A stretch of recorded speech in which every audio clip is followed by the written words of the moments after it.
வாங்க இன்றைக்கி நம்ம வீட்டில் என்ன சமையல் சொல்லி பார்க்கலாம். நம்ம வீட்டில் சாப்பாடு தயாராகிடுச்சு. இன்றைக்கி நம்ம வீட்டில் சுட சுட சாதம், அதுக்கப்புறம் வந்து கார மீன் வந்து குழம்பு வச்சுருக்கேன்.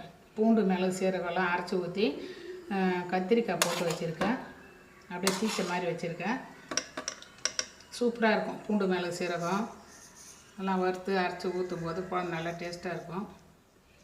கார மீன் குழம்பு பத்திய பொடின்னு சொல்லுவாங்க. இது கத்திரிக்காய் பூண்டு நிறைய உரிச்சு போட்டு வச்சுருக்கேன் கார மீன் குழம்பு.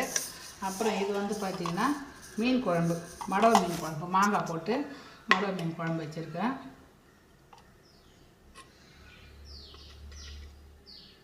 மடவை மீன் குழம்பு. இது வந்து கார மீன் குழம்பு. கார மீனும் கத்திரிக்காயும் போட்டு வச்சுது.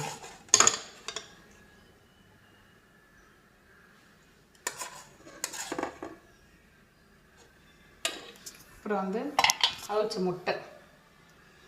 இது வந்து என்னன்னு சொல்லி பார்த்தீங்கன்னா மீன் முட்டை, மீன் சேனை சொல்லுவாங்களே, மீன் முட்டை அது.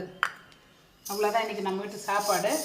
அப்புறம் இது வந்து பழையது, நைட்டு வச்ச சாதம் மீன் வச்சு தண்ணி ஊற்றி வச்சுருக்கேன். இப்போ இந்த பழையதும் இந்த மீன் குழம்பு தான் நான் வச்சு சாப்பிட போகிறேன். இது வந்து முள்ளங்கி கீரையும் போட்டு செஞ்சு அப்படியே தொக்கு மாதிரி தொட்டுக்க இருக்குது. இன்றைக்கி நம்ம வீட்டு சாப்பாடு இது தான். சாதம், கார மீன் குழம்பு, மடவை மீன் மாங்காய் போட்டு குழம்பு, அவிச்ச முட்டை, மீன் முட்டை செனை வறுத்து வச்சுருக்கேன், பழையது, முள்ளங்கி கீரை வந்து கூட்டு. உங்கள் வீட்டில் இன்றைக்கி மதிய சாப்பாடு என்னன்னு சொல்லி கமெண்ட் பண்ணுங்கள். வீடியோ பிடிச்சிருந்தால் லைக் பண்ணுங்கள், ஷேர் பண்ணுங்கள், சேனலை சப்ஸ்கிரைப் பண்ணிக்கோங்க. தேங்க்யூ.